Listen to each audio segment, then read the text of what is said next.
Hello mga kaigsuonan, maayong adlaw sa inyong tanan. Kini bitawng atong paggawi usahay magbantay gyud ay pudta.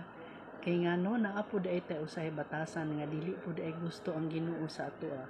Makita nato nga simple lang sa atong paminaw nga murag okay lang sa atoa pero dili day mahimuot ang Ginoo ni ana nga atong buhaton. Sama ni anang garbusong tinan-awan. Unsa man ang garbusong tinan-awan, di ba kanang mga tan-aw og head to foot, mga inana siguro nga murag nagnanaw og murag dalasnab.